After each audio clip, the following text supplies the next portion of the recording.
Taste the Daily.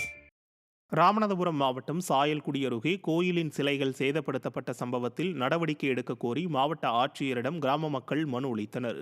மேலமுந்தல் கிராமத்தில் அமைந்துள்ள பழமையான தாளையடி ஏழுப்பிள்ளை காளியம்மன் ஆலயத்தில் சிலைகள் சேதப்படுத்தப்பட்ட சம்பவம் அப்பகுதியில் பரபரப்பை ஏற்படுத்தியது. இதில் தொடர்புடைய நபர்கள் மீது நடவடிக்கை எடுக்க கோரியும் ஆலயத்திற்கு உரிய பாதுகாப்பு வழங்க வலியுறுத்தியும் கிராம மக்கள் மாவட்ட ஆட்சியரிடம் மனு அளித்தனர். ஸ்டாலின் மாடல் ஆட்சியில் ஆலயங்களுக்கு பாதுகாப்பற்ற சூழல் நிலவுவதாக பொதுமக்கள் குற்றம் சாட்டியுள்ளனர். திருப்பூரில் விளைநிலங்கள் வழியாக ஐடிபிஎல் பைப்லைன் திட்டத்தை செயல்படுத்துவதற்கு எதிர்ப்பு தெரிவித்து விவசாயிகள் மொட்டையடித்து நூதன போராட்டத்தில் ஈடுபட்டனர். கோவை, திருப்பூர் மாவட்டங்களில் 70 கிலோமீட்டர் வரை விவசாய விளைநிலங்கள் வழியாக பாரத் பெட்ரோலிய நிறுவனம் குழாய் மூலம் எரிபொருள் கொண்டு செல்லும் திட்டத்தை செயல்படுத்தி வருகிறது. இதற்கு கோவை, திருப்பூர் மாவட்ட விவசாயிகள் கடும் எதிர்ப்பு தெரிவித்து பல்லடம் அருகே அவினாசி பாளையத்தில் 8வது நாளாக தொடர் காத்திருப்பு போராட்டத்தில் ஈடுபட்டனர். அப்போது மொட்டையடித்தும் நூதன முறையில் போராட்டத்தில் ஈடுபட்ட விவசாயிகள் காத்திருப்பு போராட்டம் தொடரும் என விவசாயிகள் தெரிவித்தனர்.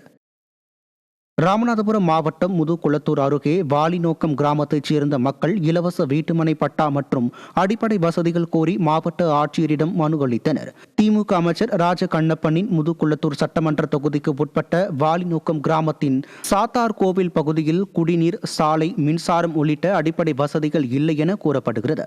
இதனால் பாதிக்கப்பட்டுள்ள அப்பகுதி மக்கள் 50க்கும் மேற்பட்டோர் அடிப்படை வசதிகள் செய்து தர கோரியும் இலவச வீட்டுமனை பட்டா வழங்க கோரியும் மாவட்ட ஆட்சியரை நேரில் சந்தித்து கோரிக்கை மனு அளித்தனர். நிர்வாக திறனற்ற ஸ்டாலின் ஆட்சியில் குடிநீர், சாலை உள்ளிட்ட அடிப்படை வசதிகள் கோரி மனு அளித்தும் நடவடிக்கை எடுக்க மறுப்பதாக பொதுமக்கள் குற்றம் சாட்டினர். கோவை சிறுவாணி அணையிலிருந்து மதகை திறந்து தண்ணீரை வெளியேற்றியதால் ஒரே நாளில் அணையின் நீர்மட்டம் 2 அடி சரிந்தது அதிர்ச்சியை ஏற்படுத்தியுள்ளது. கோவை மக்களின் குடிநீர் தேவையை பூர்த்தி செய்யும் சிறுவாணி அணை பராமரிப்பு செலவை கோவை மாநகராட்சியும் பராமரிக்கும் பொறுப்பை கேரள நீர்ப்பாசனத்துறையும் ஏற்றுள்ளது.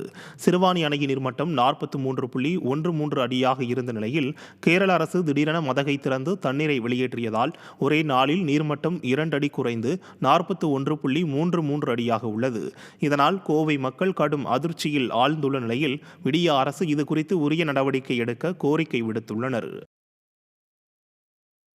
நாகை மாவட்டம் பிரதாபராமபுரம் அருகே எல்லை பிரச்சினைக்கு நிரந்தர தீர்வு காண கோரி மீனவ கிராமத்தினர் வேலைநிறுத்த போராட்டத்தில் ஈடுபட்டனர். பிரதாபராமபுரம் ஊராட்சியில் உள்ள செருதூர் மற்றும் வேளாங்கண்ணி பேரூராட்சி இடையே மீன் விற்பனை செய்வது தொடர்பாக எல்லை பிரச்சினை இருப்பதாக கூறப்படுகிறது.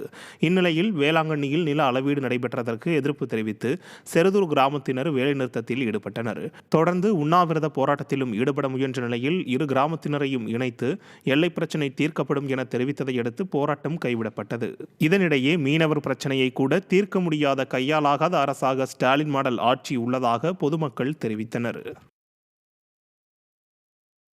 வேளாங்கண்ணி பேரூராட்சிக்கு இடையில எல்லை நிர்ணயம் செய்வதில் கடந்த 25 ஆண்டுகளாக தொடர்ந்து பிரச்சனை இருந்து வருது.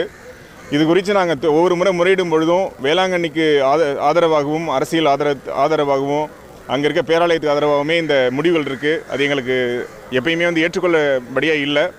எனவே நாங்கள் அரசு தரப்பட்ட இது சம்பந்தமாக கோரிக்கைகள் வச்சோம். எங்கள் கோரிக்கைகளுக்கு செவிசாய்க்கலை.